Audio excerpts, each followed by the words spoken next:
जय हिंद साथियों, आज तारीख है 19 जनवरी 2024, दिन है शुक्रवार। तो स्टार्ट करते हैं आज का मोस्ट इंपोर्टेंट करंट अफेयर जो आपका परीक्षा के दृष्टिकोण से महत्वपूर्ण है। तो चलिए देखते हैं क्या क्या आज हम लोग पढ़ने वाले हैं। पहले एक बार देख लेते हैं, फिर उसके बाद हम लोग सारी चीज को देखेंगे। ठीक है, तो सबसे पहले क्या है, ऑपरेशन मार्ग बार समाचार किस देश ने शुरू किया है। ठीक है, बहुत बड़ा ऑपरेशन है। जानते हैं कि पाकिस्तान जो है ईरान पर जवाबी हमला कर दिया है, तो यही ऑपरेशन, ये इसका कोड नेम है। ठीक है, इस कोड नेम को जानना बहुत जरूरी है, समझे।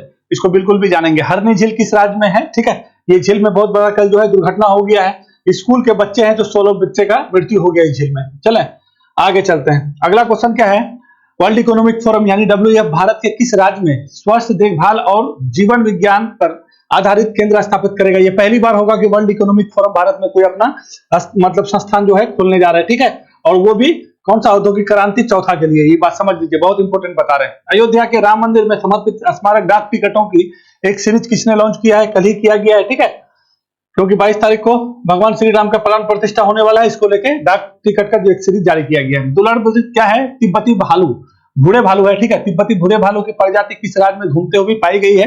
ठीक है, बड़ी बात है क्योंकि ये खुदे आपका जो है लिस्ट कंसर्न में आता है। ठीक है, और ये भारत में पहली बार देखा गया है, तो ये हम लोग के लिए इंपोर्टेंट है। चलें अगला क्वेश्चन कहां है भाई। अगला क्वेश्चन क्या है, देश की पहली सौर ऊर्जा से चलने वाली नाव का संचालन किस नदी में किया गया है। ठीक है, जहां पे आपका अयोध्या जिस नदी के तट पर है वहीं पे सारा चीज हो रहा है, तो यहाँ पे हम विशेष ध्यान देके चल रहे हैं। ठीक है, यहाँ से कोई भी क्वेश्चन बने तो आपका छूटना नहीं चाहिए, क्योंकि बहुत बड़ा आयोजन है, एक ऐतिहासिक चीज है कि नहीं है। T20 इंटरनेशनल में सर्वाधिक शतक लगाने का रिकॉर्ड किस बल्लेबाज ने कर लिया है। ठीक है, तो ये पहली बार हुआ है, अपना भारतीय है तो जानना जरूरी है नहीं। आगे क्या है, एशिया के सबसे बड़े विमान एक्सपो इन इंडिया 2024 का आयोजन कहाँ किया जा रहा है। ठीक है, ये 4 दिवसीय है, आपका स्टार्ट हो गया है और बहुत बड़ा आयोजन हो रहा है ना। बहुत सारे देश के लोग आए हैं।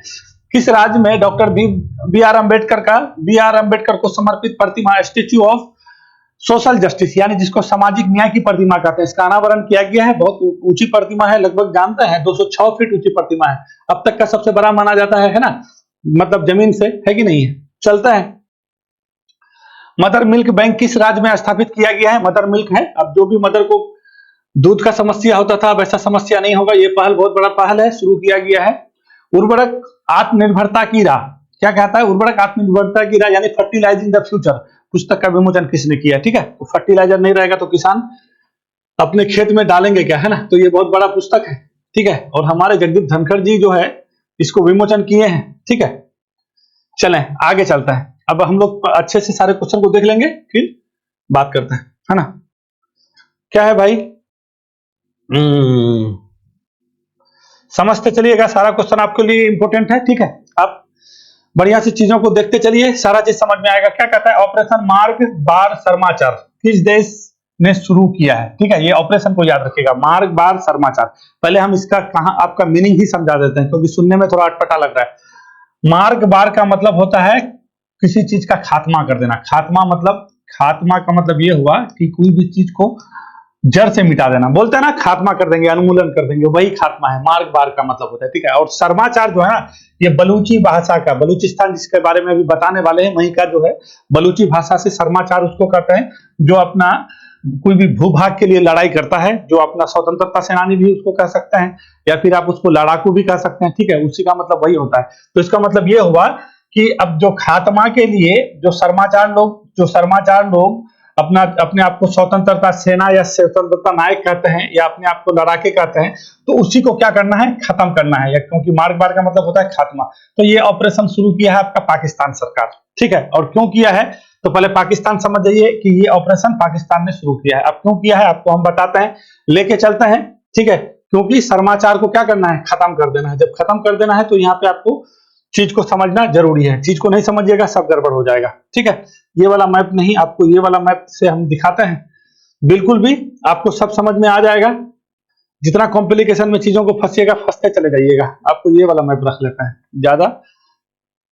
ज्यादा स्पष्ट दिखाई देता है। कल भी आपको बताए थे कि ईरान जो है क्या किया था, पाकिस्तान पर हमला किया था, बहुत हो हल्ला हुआ। जानते हैं ना, न्यूज वाले कुछ ज्यादा ही हल्ला गुल्ला करते हैं, होता जाता कुछ नहीं है, कम होता है, हल्ला खूब करता है। ठीक है, तो आगे सामने से सारा चीज निकल करके आ गया है। निकल करके क्या आया है, कल आपको क्या बोले थे कि ईरान के द्वारा ये वाला एरिया में, जिसको हम लोग बलूचिस्तान कहते हैं, ये वाला एरिया जो है बलूचिस्तान है, और पाकिस्तान का सबसे बड़ा प्रांत बलूचिस्तान आता है, ठीक है। तो इस बलूचिस्तान में जो भाग पाकिस्तान के पास है उसको बलूचिस्तान कहते हैं, जो भाग ईरान के पास है उसको सिस्तान कहते हैं। तो ईरान वाले यहाँ पे हमला क्यों किए थे भाई? तो क्या कहे, जैसे अदल लोग जो क्या करता है, ईरान का क्या करता है, ईरान के साथ गड़बड़ी करता है, ठीक है। तो ऐसे लोग के ठिकाने पर हमला कौन किया था? ईरान किया था। कहां पे किया था? पाकिस्तान वाले बॉर्डर में, ठीक है। अब पाकिस्तान वाला क्या किया, यहाँ पे जो पाकिस्तान वाला जो बलूचिस्तान है, तो ई वाले एरिया में जो इधर के लोग हैं, किधर के लोग हैं? ईरान के तरफ के लोग हैं, ईरान के तरफ के लोग हैं, तो ये तो कर दिया। मगर यहाँ वाले लोग यानी पाकिस्तान मुल्क के लोग, क्या कहिएगा, पाकिस्तान मुल्क के लोग कहां पे रहते हैं? इस मुल्क के लोग यहाँ पे ये वाला एरिया में रहते हैं, जिसको हम लोग सिस्तान कहते हैं। पाकिस्तान यानी ईरान वाला बलूचिस्तान को जो सिस्तान कहते हैं, यहां रहते हैं। और ये क्या करता है? ये अलगाववादी बात करता है और अपने आप को क्या कहता है? शर्माचार कहता है, ठीक है, समझ रहे हैं। तो इसी को समाप्त करने के लिए ये ऑपरेशन चलाया है, किसके द्वारा? पाकिस्तान के द्वारा, ठीक है।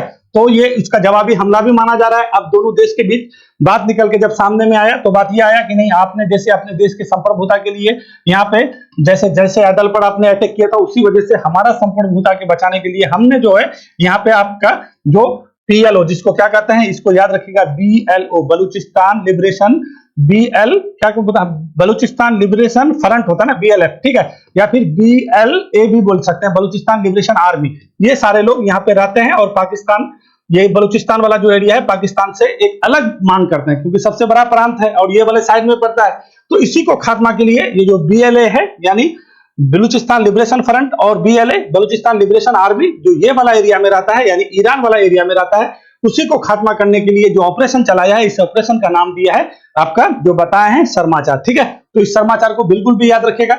और ये लोग, जैसे यहाँ के प्रधानमंत्री पहले कौन थे? शहबाज शरीफ थे, और यहाँ के आपका राष्ट्रपति कौन है? इब्राहिम रईसी है। दोनों के बीच एक अच्छा संबंध भी माना जाता है, ठीक है। ये लोग के बीच लड़ाई ना के बराबर। तो अभी क्या है ना कि ये लोग पे अटैक कर दिया, तो इसके देश में पूरा हो हल्ला हो गया कि कोई दूसरा देश वाला अटैक कर दिया, क्या कर रहे हैं, क्या कर रहे हैं।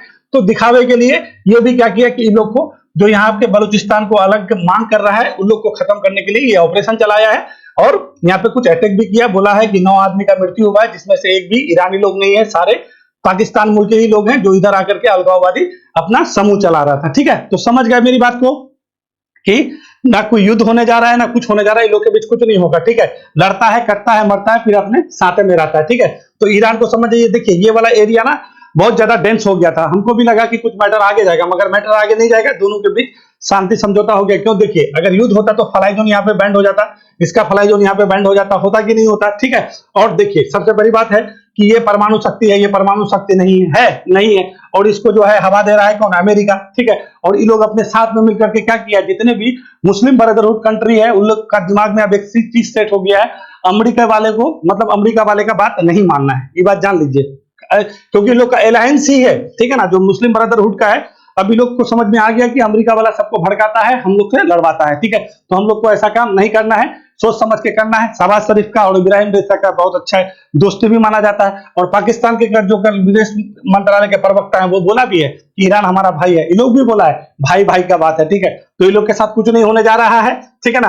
तो ये समझ जाइएगा, यहाँ पे हुआ था अटैक, ठीक है। तो ये थोड़ा सा एरिया बिल्कुल भी याद रखिएगा। यहाँ पे है चबार बंदरगाह, यहाँ पे है आपका ग्वादर पोर्ट, ठीक है। अगर यहाँ पे कुछ होता तो बहुत सारा गड़बड़ी हो जाता, क्योंकि जानती हैं भारत में जो वायल आता है ना, वायल तेल, 60% वायल आपका यही वाला रूट से आता है, जो हार्मुज जल संधि है, ये वाला देख रहे हैं ना, फारस की खाड़ी है, तो यहाँ पे ओमान की खाड़ी है। तो ये बहुत बड़ा एक हम लोग के लिए बहुत महत्वपूर्ण है। अगर यहाँ कुछ होता तो हम लोग के साथ यहाँ पे बहुत क्राइसिस उत्पन्न हो जाता। तो हम लोग भी नहीं चाहते कि कोई घटना हो, कोई घटना होगा तो हम लोग को भी परेशानी, टेंशन हो सकता है, ठीक है कि नहीं है। तो समझ गए ये समाचार क्या है, नहीं है, क्यों हुआ था, समझ गए ना।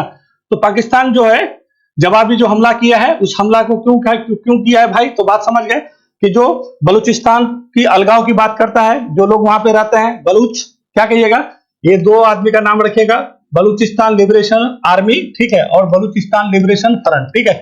यही लोग कहां पे रहता है? सिस्तान वाला क्षेत्र में रहता है, जो बलूचिस्तान की अलग की मांग करते हैं। ये लोग को खात्मा करने के लिए जो पाकिस्तान सरकार जो ऑपरेशन चलाया है, उस ऑपरेशन का नाम है मार्गबार शर्माचार, ठीक है। तो समझ गए ये ऑपरेशन क्या है। देखिए, ऑपरेशन बिल्कुल भी जानते चलिएगा, क्योंकि यहां से हम लोग का पड़ोसी देश है, पहली बात है पड़ोसी देश है, और दूसरी बात है कि लोग से संबंधित कभी काल क्वेश्चन पूछ दिया जाता है। कैसे आपको कल बताए थे हम कि वो कल जो बताए थे आपको जयसवाल दल, ठीक है, वहां से भी क्वेश्चन पूछ लेगा कि ईरान किसको खत्म करने के लिए ऑपरेशन चलाया था, ठीक है, तो जयसवाल दल। पाकिस्तान उसके जवाबी में हमला में किसके लिए किया है, तो क्या कहिएगा, मार्गबार समाचार। ये इसका अपना कोड दिया है, जो ऑपरेशन चला रहा ना, ऑपरेशन का अपना कोड दिया और ये नाम रखा है, और फाइनली ऑफिशियली ये अनाउंस हुआ है, ठीक है, तो हम लोग के लिए इंपोर्टेंट है। चलिए आइए थोड़ा समझ लेते हैं। मार्गबार का मतलब खात्मा होता है, और समाचार का मतलब क्या होता है, बलूची भाषा में बहादुरी, लड़ाके या स्वतंत्रता सेनानी, ठीक है, समझ गए ना। तो जो बलूचिस्तान की मांग कर रहा है, अलग अलग मांग कर रहा है, क्योंकि सबसे बड़ा 4 प्रांत है पाकिस्तान के पास, ठीक है, जिसमें से आपका सिंध प्रांत, पंजाब प्रांत, बलूचिस्तान प्रांत और आपका खैबर पख्तूनख्वा प्रांत, सारे प्रांत से सबसे बड़ा प्रांत है आपका बलूचिस्तान वाला, ठीक है। और ये लोग हमेशा से एक अपना ड्रामा कर रहा है, तो जो भी पाकिस्तान के मूल के लोग हैं उधर जाके बॉर्डर के उस पार में जाकर के आतंकवादी गतिविधि करता है, पाकिस्तान के कुछ लोग मारे जाते हैं, तो वही लोग को खत्म करना है, ठीक है ना, समझ गए मेरे हिसाब से। भाषा को बहादुरी, लड़ाके या स्वतंत्रता सेनानी, मार्ग बाढ़ समाचार का अर्थ यह हुआ कि समाचारों को क्या करना है, खात्मा करना है। तो ये किसने लॉन्च किया है, तो पाकिस्तान ने किया है। पाकिस्तान का भी कार्यवाहक प्रधानमंत्री कौन है, तो क्या कहिएगा, अनमारुल्लाह काकड़ है। मेन पहले वहां के प्रधानमंत्री कौन थे, शहबाज शरीफ थे, ठीक है। यहाँ पे होने वाला है इलेक्शन, ठीक है, तो ये वाला एरिया को थोड़ा सा हम लोग को समझते चलना है, ज्यादा लंबा नहीं घिसते हुए हम बात को आगे बढ़ाते हैं, ठीक है, लंबा चला जाता है। अब क्या है, हरनी झील किस राज्य में स्थित है, ठीक है, ये हरनी झील क्या बोलता है, हरनी झील किस राज्य, हाँ किस राज्य में है, ठीक है ना। तो हरनी झील देखिए हुआ क्या है, कल ही का न्यूज है, कल दोपहर का न्यूज है, क्या हुआ था ना बता दे रहे हैं आपको। स्कूल के बच्चे, एक सनराइज स्कूल है, उसी के बच्चे थे, ठीक है, सारे बच्चे पिकनिक बनाने के लिए स्कूल के ही तरफ से गए थे, ठीक है ना। और गए वहां पे एक गुजरात में, बड़ौदा आपको दिखा देते गुजरात, ठीक है, तो वहां पे एक झील है, ठीक है ना, उसी झील में वो लोग पिकनिक मनाने गए थे, स्कूल की तरफ से ही गए थे, ठीक है, स्कूल की तरफ से गए और फाइनली क्या हो गया कि उस झील में नाव पलट गया, और उस नाव में टोटल 27 व्यक्ति थे, टीचर समेत, ये समझ जाइए। अब ये बहुत बड़ी बात है, इतना बड़ा घटना हो गया है और स्कूल से संबंधित है, इसी वजह से हमको लगा, क्योंकि मोरबी पुल से एक बार घटना हुआ था, ठीक है, मोरबी ब्रिज में जो आपका केबल ब्रिज था, वहां से कई एग्जाम में क्वेश्चन पूछा गया है, ठीक है। अब तो यूपी का कोई एग्जाम हो रहा था, वहां पे हम देख रहे थे, ठीक है, तो ये चीजें आपको समझते चलिएगा। देखिए यहाँ पे आपका ये खंबात की खाड़ी है ना, यहाँ पे आपका बड़ौदा है, छोटा सा यहाँ पे बड़ौदा है, ठीक है, ये बात समझ जाए। इसी जगह में एक जगह, ये जो जगह है वो झील है, वही झील में 27 व्यक्ति गए थे, टीचर के समेत गए थे, जिसमें से अब तक 16 रेस्क्यू किया गया है, जो बच्चा और जो टीचर है, 14 बोला जाता है कि स्टूडेंट है, और 2 टीचर है, जिसका सब अभी तक बरामद किया गया, यानी निकाला गया रेस्क्यू करके, ठीक है, बहुत बड़ा घटना हो गया, समझ जाइए। तो प्रधानमंत्री मोदी जी शोक संवेदना दिए, पैसा भी देने का बात किए 2-2 लाख, और गुजरात के जो प्रधानमंत्री भूपेंद्र भाई पटेल है, वो भी 4-4 लाख देने की बात कहे हैं, ठीक है। नाव अचानक से पलट गया, बोला जाता है कि नाव में बहुत ओवरलोडिंग हो गया था, ओवरलोडिंग की वजह से सेल्फी ले रहे थे, अब सेल्फी लेने के चक्कर में आगे पीछे हो गया, और आगे पीछे के चक्कर में नाव डूब गया, और नाव डूबने के चक्कर में अब समझ रहे हैं टोटल 27 आदमी थे, 27 में से आपका 16 बस सबको जो है बरामद किया गया है, बाकी बचा अभी आपका मिल जाए। तो यही हरनी झील को याद रखिएगा, ठीक है, क्या कहिएगा, बड़ौदा गुजरात में ये आपका हरनी झील की स्थिति है, यहाँ पे आपका बहुत बड़ा घटना हो गया है। जैसे मोरबी ब्रिज हुआ था ना, कितना बड़ा घटना हुआ था, समझ रहे हैं, इतने लोग केबल ब्रिज टूट के जो गिर गया था, तो उसी तरह से हरनी झील भी याद रख सकते हैं। वर्ल्ड इकोनॉमिक फोरम यानी WEF भारत के किस राज्य में स्वास्थ्य देखभाल और जीवन विज्ञान पर आधारित केंद्र स्थापित करेगा, ठीक है।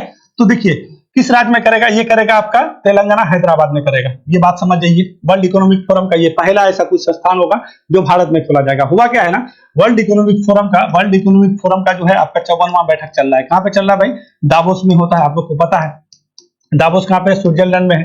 तो 54वां बैठक चल रहा है, यहीं पे बहुत सारे लोग गए, हमारे इधर से हम लोग का शक्तिकांत दास भी गए हैं, RBI के गवर्नर, वो आपका तेलंगाना के जो है मुख्यमंत्री हैं रेवंत रेड्डी, वो भी गए हुए हैं, ठीक है, बहुत सारे लोग गए हुए हैं, ठीक है। यहाँ पे जाकर के ये बात हुआ है क्योंकि इंडस्ट्रियल रिवोल्यूशन यानी औद्योगिक क्रांति का चौथा फेज शुरू ही माना जाता है, या फिर शुरू होने वाला है, बोलता है लोग कि बहुत शुरू भी हो गया है, ठीक है। तो उसी को देखते हुए ये बहुत बड़ा केंद्र वर्ल्ड इकोनॉमिक फोरम और तेलंगाना सरकार के बीच सहयोग क्या हुआ है, एक समझौता हुआ है, और उस समझौता के तहत हैदराबाद में आपका ये खोला जाएगा। किस नाम से खोला जाएगा, तो क्या कहिएगा, स्वास्थ्य देखभाल और जीवन विज्ञान पर आधारित केंद्र होगा, ठीक है, और ये तेलंगाना में आपका हैदराबाद में होगा। तो बिल्कुल भी ये बात समझते चलिएगा। देखिए आप औद्योगिक क्रांति करते हैं, तो इसको थोड़ा समझ जाइए, ये औद्योगिक क्रांति क्या होता है। देखिए औद्योगिक क्रांति का मतलब क्या होता है कि कोई भी, जैसे यूरोप में सबसे पहले ये चीज इंग्लैंड में निकल के आया, कब आया भाई, तो 1760-70 से, यानी 1780 से मान के चलिए ना, 1780 से लेकर 1850 तक पहला औद्योगिक क्रांति माना जाता है। इसमें क्या हो गया कि जल और भाप का शक्ति से जो क्रांति आया उसी को औद्योगिक क्रांति कहते हैं। पहला औद्योगिक क्रांति, जल समझते ना, भाप से इंजन चला था कि नहीं चला था, भाप का इंजन का खोज हुआ कि नहीं हुआ। तो कोई भी टेक्नोलॉजी से जैसे आता है तो एक क्रांति आता है, होता है ना परिवर्तन, तो वैसी तो जल और भाप से जो शक्ति से जो परिवर्तन आया, तो उसको पहला इंडस्ट्रियल रेवोल्यूशन कहते हैं। वो टाइम याद रखेगा, 1780 से लेकर 1850 तक। फिर दूसरा 1850 से लेकर 1945 तक, यानी सेकंड वर्ल्ड वॉर खत्म होने तक दूसरा औद्योगिक क्रांति कह सकते हैं। इस औद्योगिक क्रांति में क्या हुआ, अब यहाँ पे विद्युत ऊर्जा आ गया। जैसे अभी क्या बोले, भाप और जल से जो शक्ति मिला, अब विद्युत ऊर्जा आ गया। विद्युत ऊर्जा में इलेक्ट्रिक जो एनर्जी है, विद्युत ऊर्जा आ गया। विद्युत ऊर्जा से आपका सेकंड औद्योगिक क्रांति कहा जाता है। और तीसरा औद्योगिक क्रांति कहा जाता है कि जो इलेक्ट्रॉनिक है और सूचना प्रौद्योगिकी है, जो अभी चल रहा है, ये तीसरा औद्योगिक क्रांति। और चौथा औद्योगिक क्रांति में क्या क्या होने वाला है, चौथा औद्योगिक क्रांति में ये होने वाला है कि सूचना प्रौद्योगिकी के साथ साथ जो है आपका विनिर्माण क्षेत्र भी उसको जोड़ लीजिए। तो ये आपका कौन सा हो जाएगा, चौथी औद्योगिक क्रांति। आपको मिलाने के लिए भी दे देगा कि पहला औद्योगिक क्रांति में क्या था, तो क्या कहिएगा, जल और भाप का शक्ति। दूसरे में क्या था, तो विद्युत ऊर्जा था। तीसरे में क्या था भाई, तो इलेक्ट्रॉनिक है, सूचना प्रौद्योगिकी है। चौथे में क्या हो जाएगा, आईटी हो जाएगा, सूचना प्रौद्योगिकी। और आपका मिला लीजिए विनिर्माण, उसी में आपका एआई आ जाएगा। ठीक है, तो यही सारी चीज को डेवलप देखते हुए वर्ल्ड इकोनॉमिक फोरम के द्वारा पहली बार तेलंगाना में आपका ये चीज खोला जाएगा। कहां पे, तेलंगाना में। ठीक है, रेवंत रेड्डी गए हुए थे, बिल्कुल भी याद रखिए। अब देखिए, वर्ल्ड इकोनॉमिक फोरम के बारे में आपको उस दिन भी बताए थे। इसका स्थापना 1971 में, इसका मुख्यालय जेनेवा में है। ठीक है, प्रत्येक साल इसका क्या किया जाता है, आयोजन किया जाता है। इसके द्वारा कई सूचकांक भी निकाला जाता है, ग्लोबल जेंडर गैप निकाला जाता है, लैंगिक अंतराल समानता हम लोग 127 में है, उस दिन भी बोले थे आपको। एगो ऊर्जा संक्रमण रिपोर्ट निकालते हैं हम लोग 67 में है। उसके बाद क्या लगाते हैं, कॉम्पिटिटिव इंडेक्स निकालते हैं, उसमें से हम लोग 40 में है। ठीक है कि नहीं है। उसके बाद विश्व जोखिम रिपोर्ट निकालते हैं, 19वां संस्करण अभी निकाला गया है कि नहीं है। इसको स्थापना किसने किया था, कोलो स्वाब ने किया था। ठीक है, इसको याद रखिएगा, 1971 में। इसी का आयोजन हो रहा है कहां पे, आपका दावोस में। ठीक है, हर बार होता है, इस बार भी हो रहा है। तो वर्ल्ड इकोनॉमिक फोरम के चौथी औद्योगिक क्रांति के लिए, यानी ठीक है, इसको C4IR भी रख सकते हैं। ठीक है, तो यही आपका हो जाएगा। IR मतलब इंडस्ट्रियल रिवोल्यूशन कहता है। अपना एक केंद्र हैदराबाद में स्थापित करने जा रहा है। भारत में वर्ल्ड इकोनॉमिक फोरम एकमात्र संगठन होगा जो CIR तेलंगाना में होगा। ठीक है, दावोस में वर्ल्ड इकोनॉमिक फोरम और तेलंगाना सरकार के बीच एक सहयोग समझौता पर हस्ताक्षर हुआ। बिल्कुल भी इंपॉर्टेंट है, एकदम समझते चलिएगा। ठीक है, तेलंगाना में किया गया वर्ल्ड इकोनॉमिक फोरम का ये पहला होगा अपना। कहां पे होगा भाई, भारत में होगा। ठीक है, चले अगला क्वेश्चन है, अयोध्या के राम मंदिर को समर्पित स्मारक डाक टिकटों की एक सीरीज किसने लॉन्च किया है, तो कल ही ये की है हम लोग के प्रधानमंत्री नरेंद्र मोदी जी, क्योंकि 22 तारीख को प्राण प्रतिष्ठा होने वाला है। इसी को लेकर के सारा चीज आयोजन, वहां पे जो भी कार्यक्रम स्टार्ट है। ठीक है, 22 तारीख को 12 बजे समथिंग, यानी 12:29 के करीब मुहूर्त निकाला गया है कि उसी टाइम प्राण प्रतिष्ठा किया जाएगा। ठीक है, मात्र कुछ सेकंड का ही मुहूर्त है। ठीक है ना, तो ये बात समझते हुए ये कल आपका जो है राम मंदिर के लिए क्या है ना, राम मंदिर के समर्पित स्मारक डाक टिकट प्रधानमंत्री जी के द्वारा बहुत सारा जारी किया गया। तो ये हम लोग को थोड़ा सा देख लेना। देखिए, इस तरह का आपका डाक टिकट होगा। ये डाक टिकट थोड़ा देख लीजिए, समझ गए, ये वाला होगा आपका डाक टिकट। ठीक है, अभी एक आपका जो है, एक वो आपका चर्चा भी निकल के आ रहा था कि जो 500 के नोट है, 500 के नोट में जो है राम मंदिर का क्या हो जाएगा, फोटो होगा, भगवान नाम का फोटो होगा। और जहां पे 500 के जो लाल किला का जो फोटो, 500 के नोट में लाल किला का आप फोटो देखते हुएगा कि लाल किला फोटो के जगह राम मंदिर का फोटो होगा।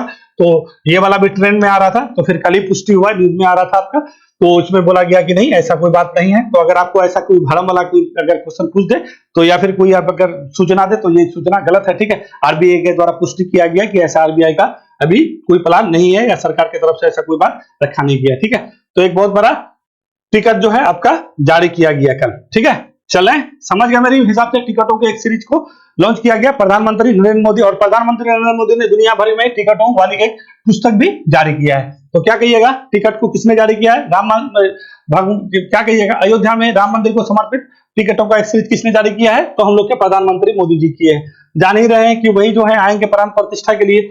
अभी देखिए क्या होता है आगे में। ठीक है ना, अब आते हैं हम लोग अगला क्वेश्चन क्या है, दुर्लभ तिब्बती भूरे भालू की प्रजाति किस राज्य में घूमती हुई पाई गई है। ठीक है, तो ये बिल्कुल भी VVI इंपोर्टेंट चल लीजिएगा।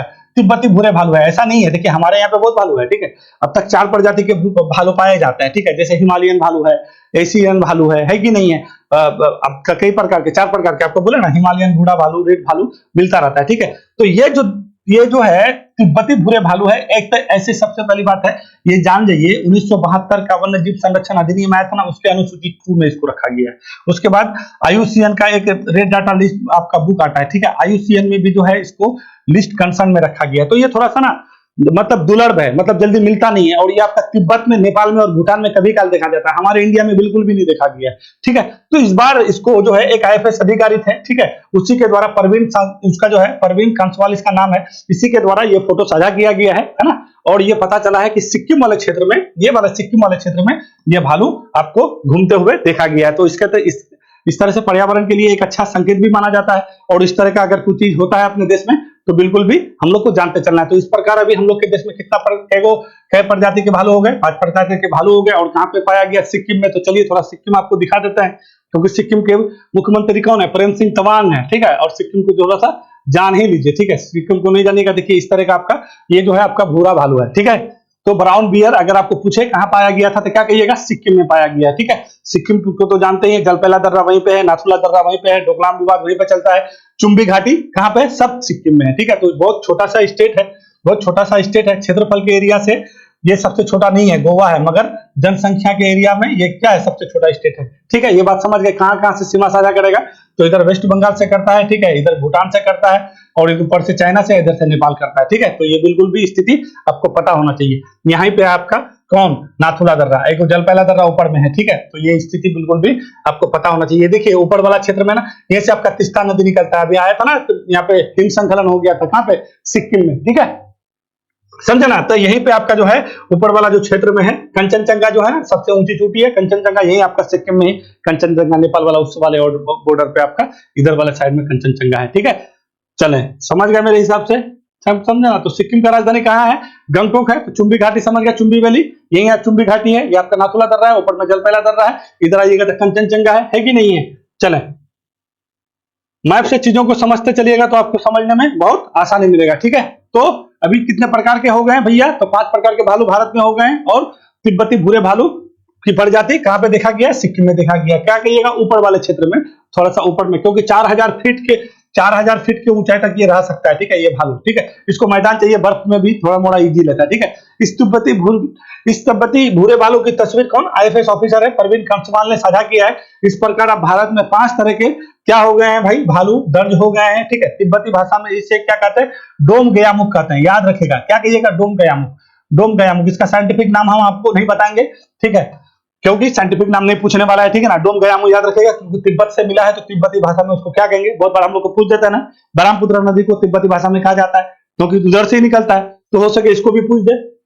डोम गयामुख कहते हैं, ये भारत में दर्ज किया गया पहले भूरे भालू है, ठीक है। तो तिब्बत में भूरे भालू को देखा गया है, और ये हम लोग के लिए इंपॉर्टेंट है। भारत में कितने प्रकार के, 5 प्रकार के, इसकी स्थिति क्या है, तो क्या कहिएगा, वन्यजीव संरक्षण अधिनियम 1972 के अनुसूची 2 में रखा गया है। और आईयूसीएन का जो red list, red data book होता है, उसमें क्या कहिएगा, ये आपका लिस्ट कंसर्न में रखा गया इसको, ठीक है। देश की पहली सौर ऊर्जा से चलने वाली नाव को संचालन किस नदी में किया गया है, तो ठीक है, देखिए सौर ऊर्जा से चलेगा। सबसे पहली बात अभी आपको क्या बोले कि अयोध्या, ठीक है, अयोध्या में कोई भी चीज अगर होता है, कुछ नया चीज होता है, तो इसको बिल्कुल भी, एयरपोर्ट के बारे में बताए थे आप लोग को हम, ठीक है, कि एयरपोर्ट का नाम बदल दिया गया भैया, ठीक है।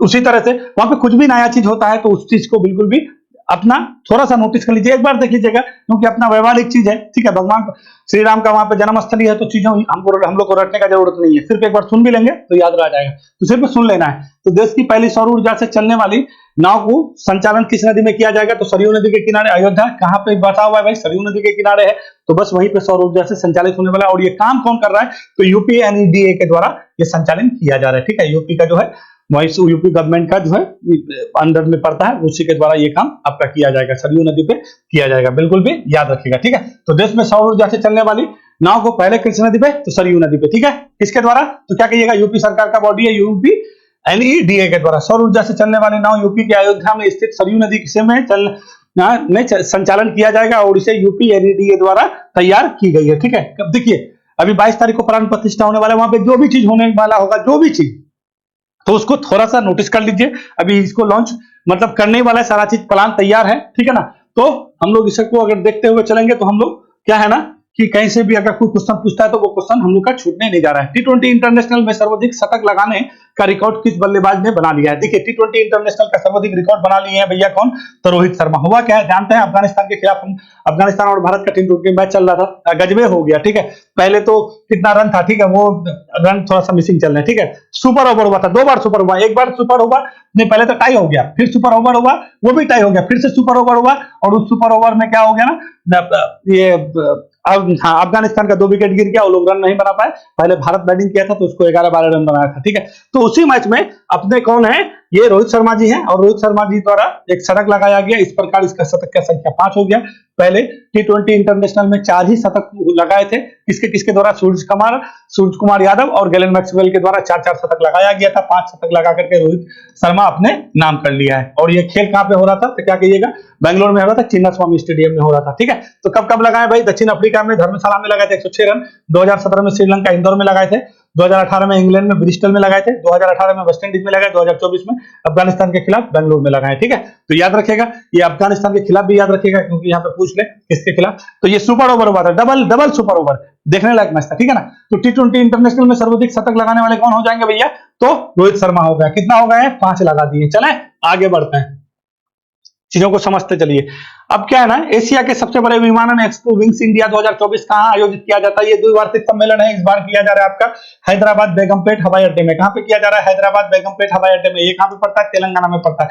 तेलंगाना बहुत हम लोग के लिए क्या है, बहुत तेलंगाना जो है हम लोग के लिए बहुत इंपॉर्टेंट हो गया। ठीक है, बहुत सारा चीज हो रहा है यहाँ पे। ठीक है, यहाँ के मुख्यमंत्री रेवंत रेड्डी है। तो यहाँ पे ना बेगमपेट हवाई अड्डा है, यहाँ पे प्रदर्शनी किया जाएगा और इसको 2-3 के फिक्की के द्वारा ठीक है, फिक्की कहिएगा। उसके बाद आपका क्या कहिएगा, विमान प्राधिकरण, जो पोत प्राधिकरण होता है उसके द्वारा। ठीक है, और नागरिक उड्डयन मंत्रालय की उसी के द्वारा ये आपका द्विवार्षिक सम्मेलन आयोजन किया जाता है। इस बार जो है बहुत सारे लोग वहां पे पहुंच रहे हैं, बहुत सारे 106 देश के लोग आ रहे हैं। देखिए 106 देश के 1500 प्रतिनिधि आ रहे हैं, समझ रहे हैं, इतने सारे लोग आएंगे। और वहां पे क्या है ना, आपका प्रदर्शनी होता है एक तरह से, जैसे हिंदुस्तान एरोनॉटिक्स लिमिटेड है ना, वो अपना ध्रुव का प्रदर्शन करने वाला है, बोइंग का प्रदर्शन होने वाला है। ठीक है, कि उसके बाद ये मतलब किस कंट्री का कितना जो है आपका जो है नागरिक उड्डयन में किसका कितना रैंकिंग है। तो भारत का रैंकिंग आ गया कि 5वें है। ठीक है, हम लोग 5वें स्थान पे है ना। तो इसका उद्घाटन किए थे जाकर के आपका ज्योतिरादित्य सिंधिया है। ठीक है, वो MP के पता ना, ज्योतिरादित्य सिंधिया। ठीक है, तो उसको भी याद रखेगा। इसका उद्घाटन ज्योतिरादित्य सिंधिया के द्वारा किया गया है। कहां पे किया है? हैदराबाद बेगमपेट हवाई अड्डे में किया गया। ये आपका चल रहा है। ठीक है, ये क्या कहिएगा, बोइंग इंडिया एक्सपो 2024 कहां आयोजित किया है? क्या कहिए? हैदराबाद। आइए, नागरिक उड्डयन मंत्रालय और फिक्की, भारतीय क्या कहिएगा, भारतीय उद्योग परिसंघ ने मिलकर जो है इसको द्विवार्षिक कार्यक्रम का आयोजन किया है। इस बार का विषय क्या है? अमृत काल में भारत का विश्व के साथ जोड़ना। ठीक है, अमृत काल में भारत को विश्व के साथ जोड़ना, ये बिल्कुल भी याद रखेगा। क्या कहिएगा?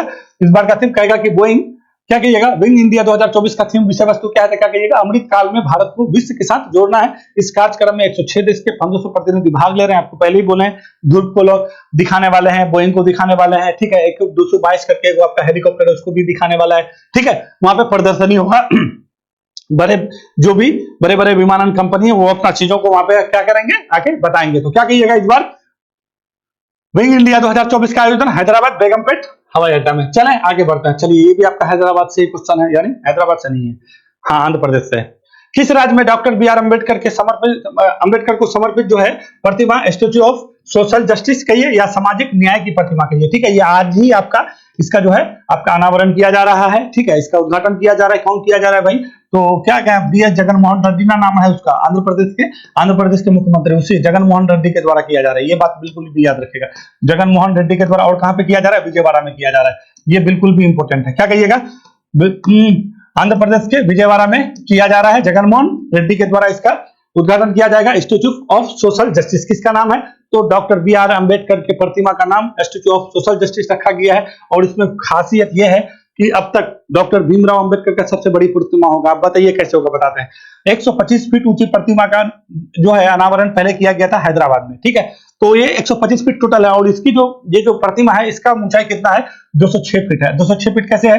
तो 125 फीट प्रतिमा है ऊंची। ठीक है, और 81 फीट जो स्तंभ से ऊंचा होता है ये है। तो दोनों मिलाकर के अगर देख लीजिएगा तो कितना हो जाएगा? 206 हो जाएगा। तो 200 अब तक का डॉक्टर भीमराव अंबेडकर का सबसे ऊंची प्रतिमा है, जिसका नाम क्या रखा गया? स्टैच्यू ऑफ सोशल जस्टिस, सामाजिक न्याय की प्रतिमा। किसके द्वारा उद्घाटन किया जाएगा?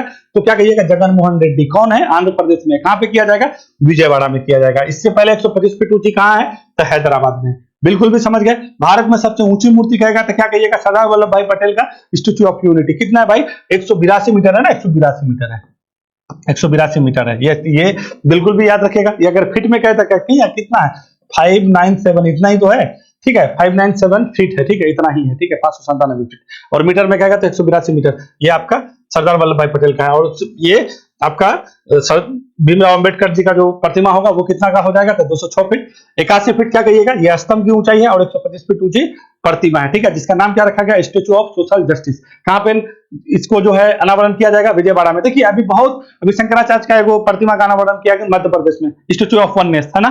तो statue of unity, statue of equality, statue of oneness Kempegowda का भी किया गया था, कहां पे, बेंगलुरु में। तो अब ये सब पुराना हो गया, जो नया है उसको देखते चलिए, क्योंकि करंट हर दिन बदलता जाता है, ठीक है। और खास करके ये जो है ना डॉक्टर भीमराव अंबेडकर के बारे में हम लोग को थोड़ा सा जानना जरूरी है। देखिए 125 फीट के भी पीछे लॉजिक है। जब 125वां जयंती हुआ था ना, तो इसी के उपलक्ष्य में केसीआर जो है हैदराबाद में इसका 125 फीट ऊंची प्रतिमा अनावरण करना था। और ये 125 फीट आंध्र प्रदेश की जो पहले सरकार थी उसके द्वारा ये घोषणा किया गया था, बट वो बनाया नहीं था, ठीक है। तो उसी के 125वें जयंती पर 125 फीट ऊंची प्रतिमा का अनावरण किया जा रहा है आपका, कहां पे, विजयवाड़ा में, ठीक है। आंध्र प्रदेश अपना नया राजधानी अमरावती से कहां लेके जाने वाला है, तो क्या कहिएगा, विशाखापट्टनम। बोला ही था कि विशाखापट्टनम अब अमरावती में नहीं करेंगे, कहां पे लेके जाएंगे, तो विशाखापट्टनम लेके चले जाएंगे। चले आगे बढ़ता है, मेरे हिसाब से हम आपको बता दिए। मदर मिल्क बैंक किस राज्य में स्थापित किया जाएगा, एकदम इंपॉर्टेंट है। देखिए मदर मिल्क बैंक क्या है ना, कि अब जो है, जो भी माँ जो है सक्षम नहीं है, बच्चा है, बच्चे को क्या चाहिए, मदर का मिल्क चाहिए, ठीक है। तो हॉस्पिटल के अंदर ये आपका एक ऐसा सुविधा किया गया है। ये यहाँ पे क्या है ना, कि जो भी मदर जो है, जिसको जो आवश्यकता से अधिक, जिसको अगर जो महिलाएं को मतलब बच्चे को जो दूध पिलाती है वो अगर ज्यादा होता है, तो वहां पे जाके अपना डोनेट कर सकती है, ठीक है। इसका क्या स्क्रीनिंग होगा, परीक्षण होगा, ठीक है, सारा जांच पड़ताल होगा। उसके बाद यहाँ पे आपका जो है 3 से 6 महीना तक ये दूध रखा जाता है। और जिस महिला को स्तनपान कराने में बच्चे को सक्षम नहीं है, जो नहीं करा पा रही, कोई बीमारी है या बच्चे को कोई, माँ को कोई दिक्कत आ जाता है, तो यहाँ से अपना आवेदन कीजिए और आवेदन करके उस बच्चे को, आपका मदर का मिल्क उस बच्चे को आपको दिया जाएगा, ठीक है। चेक करके दिया जाएगा, ऐसे नहीं दिया जाएगा। और ऐसा करने वाला पहला हुआ है आपका, पहला जो पहला होता है तो उसमें हम विशेष ध्यान देते हैं, ठीक है। ये पंजाब में मोहाली में किया गया, ठीक है, पंजाब में मोहाली में। तो मदर मिल्क बैंक किस राज्य में स्थापित किया जा रहा है, तो क्या कहिएगा, पंजाब के मोहाली में। पंजाब में क्या कहिएगा, प्रायोगिक परियोजना के रूप में अपनी तरह का पहला mother milk bank doctor BR Ambedkar राज्य चिकित्सा संस्था में स्थापित किया जाएगा। तो चंडीगढ़ एक संस्था, वहां पे चंडीगढ़ जगह है ना, तो उसी वहीं पे एक संस्था है, उसी के सहायता से ये लोग मिल करके ये डॉक्टर भीमराव अंबेडकर चिकित्सा संस्था में ये आपका मदर मिल्क बैंक स्थापित किया गया, ठीक है। कहां पे है ये, मोहाली पंजाब में। बिल्कुल भी समझ गया ना, क्या होगा कि जो भी हॉस्पिटल में, ये जो हॉस्पिटल मान लीजिए, ये हॉस्पिटल है, हॉस्पिटल में जो भी मदर है, जो मतलब जो छोटा बच्चा है, अब बच्चे को क्या चाहिए ना, दूध नहीं होम मिल पा रहा है, तो अब क्या करेगा कि बच्चा यहाँ पे जाएगा, पहले आप आवेदन कीजिए, आवेदन करने के बाद टेस्ट वेस्ट कीजिए, ठीक है। तो फिर आपको दूध आराम से स्क्रीन कर करके वहां पे प्रोसेसिंग करके रखा जाएगा, ठीक है ना। रखने के बाद फिर आप जाइएगा, आपको जैसा होगा फिर आपको दे दिया जाएगा। और कुछ जाके डोनेट भी कर सकता है। अब कोई आदमी है, फिलोथेरेपिस्ट है, उदारी है कि नहीं, अब हमको आवश्यकता से अधिक हमारे पास है, तो चलो भाई हम दे देते हैं। किसी का तो इस्तेमाल होगा, किसी का यूज होगा कि नहीं होगा, तो ये इंपॉर्टेंट है। कहां पे खोला जा रहा है, मदर मिल्क बैंक पहला पंजाब मोहाली में खोला जा रहा है, इंपॉर्टेंट है। चले आगे, अगला क्वेश्चन क्या है, उर्वरक आत्मनिर्भरता की राह, फर्टिलाइजिंग द फ्यूचर पुस्तक का विमोचन किसने किया है। तो ये उर्वरक आत्मनिर्भरता की राह, फर्टिलाइजिंग द फ्यूचर पुस्तक का विमोचन किए हैं, कौन किए हैं भैया, तो हम लोग के उपराष्ट्रपति जगदीप धनखड़ जी किए हैं। इसको तो बिल्कुल भी याद रखिएगा, पहली बात। और दूसरी बात है, लिखे कौन है, तो ये मनसुख मांडविया है, हम लोग के स्वास्थ्य मंत्री भी हैं और रसायन एवं उर्वरक मंत्री भी रहे हैं, ठीक है। ये दोनों अभी ये जानते हैं, कोविड-19 के समय में जो भी दिक्कत आया या जो भी परेशानी हुआ, ठीक है, ये सारे चीज को लेकर के एक बुक और भी लिख रही है, मनसुख मांडविया है, इसको बिल्कुल भी याद रखिएगा, ठीक है। और ये रसायन एवं खाद्य मंत्री भी यही है, ठीक है ना। तो हुआ क्या है ना, आपको बता देता है, किसान जो है, किसान को क्या चाहिए भाई, उर्वरक चाहिए। उर्वरक के लिए अभी देखिए भारत सरकार का बहुत ज्यादा पहल है, अभी तो इसमें विवाद भी छिड़ गया, सुप्रीम कोर्ट में जा रहा है मामला, ठीक है। जो नैनो यूरिया देख रहे हैं, नैनो यूरिया और नैनो DAP का नाम सुने होइएगा। अब जो है ना, जो आप लोग को बोरी में लेके आते हैं यूरिया या DAP, अब वो नहीं मिलेगा, वो क्या मिलता है, बोतल में मिलता है। और जब बोला जाता है कि ये बहुत सक्षम है, तो अभी कोई लोग जो है, पर्यावरण जो भी लोग हैं, वो लोग आपत्ति जताया है, ये पर्यावरण के लिए बहुत हानिकारक है, ठीक है तो नहीं। अब जानते हैं आपका 5 बोरा के बराबर एक बोतल काम करता है, ठीक है, मगर पर्यावरण के लिए हानि देखा जा रहा है कि नहीं, नैनो यूरिया या नैनो DAP नहीं है, जो तरल रूप में आता है, ठीक है। तो सबसे पहले कलोल में खोला गया था नैनो यूरिया संयंत्र का पहला संयंत्र, कहां पे, कलोल में। और नैनो DAP का पहला संयंत्र कहां पे, तो क्या कहिएगा, कलोल में। तो यूरिया वाला का उद्घाटन किया था प्रधानमंत्री मोदी और DAP वाला का किया था अमित शाह। कलोल में गुजरात में पड़ता है, तो ये दोनों को याद रखिएगा। और उसके मंत्री कौन है, मनसुख मांडविया है। क्योंकि किसान जब तक उर्वरक नहीं होगा तो किसान क्या करता है, अभी बहुत ज्यादा जैविक वाला खेती में कहाँ इतना अभी बढ़ रहा है, धीरे धीरे बढ़ रहा है कि नहीं है, मगर अभी भी किसान को क्या चाहिए भैया, खाद फर्टिलाइजर चाहिए, बिना फर्टिलाइजर के उत्पाद नहीं होगा। और हम लोग का देश क्या है, कृषि पे आत्मनिर्भर है, कृषि के लिए ये सारा चीज चाहिए। तो ये बुक हम लोग के लिए बिल्कुल भी इंपॉर्टेंट है, उर्वरक आत्मनिर्भरता की राह, फर्टिलाइजिंग द फ्यूचर। पुस्तक को लिखा किसने है, मनसुख मांडविया। विमोचन किसने किए हैं, तो उपराष्ट्रपति जगदीप धनखड़ जी, ठीक है। विमोचन करने के लिए ये पहुंचते हैं लगभग लगभग घटना पे, ठीक है। तो अब मेरे हिसाब से ज्यादा क्वेश्चन नहीं है, सब क्वेश्चन हम आपको बता दिए हैं, ठीक है। ये वाला मैटर थोड़ा सा जान लीजिएगा। कौन वाला मैटर? आपको सौर ऊर्जा वाला दिखाए थे, ये वाला विंग इंडिया तो बता ही दिए हैं, बेगमपेट में आपका किया जा रहा है, इसको थोड़ा सा देख लीजिएगा आप, ठीक है। ये वाला बिल्कुल भी देख लीजिएगा, बलोचिस्तान वाला एरिया, ठीक है ना। तो जो पाकिस्तान के पास जो वाला एरिया पड़ता है वो क्या हो जाएगा, सिस्तान वाला एरिया है, और जो वाला एरिया इधर पड़ता है तो उसको क्या कहिएगा, बलूचिस्तान कहते हैं, ठीक है। तो ये लोग के बीच अपना क्या हो गया है, अपना बात जो है बन गया है, ठीक है ना। तो यहाँ पे थोड़ा सा चीजों को हम लोग को समझते चलना है। पाकिस्तान का सबसे बड़ा प्रोविंस बलूचिस्तान प्रांत है, और यही के जो है बलूच लिबरेशन यानी बलूचिस्तान लिबरेशन फ्रंट हो या आर्मी हो, जो लोग पाकिस्तानी अलगाववादी की बात करता है, ठीक है, पाकिस्तानी विरोधी बात करता है और बॉर्डर पार करके उधर चला जाता है, सेफ हो जाता है, तो पाकिस्तान सरकार ढूंढते रहता है इसको, कुछ नहीं। तो उसी को खात्मा के लिए जो ऑपरेशन चलाया है, उसी ऑपरेशन का नाम क्या है, तो क्या कहिएगा, इस ऑपरेशन का नाम है आपका ऑपरेशन मार्ग बार समाचार।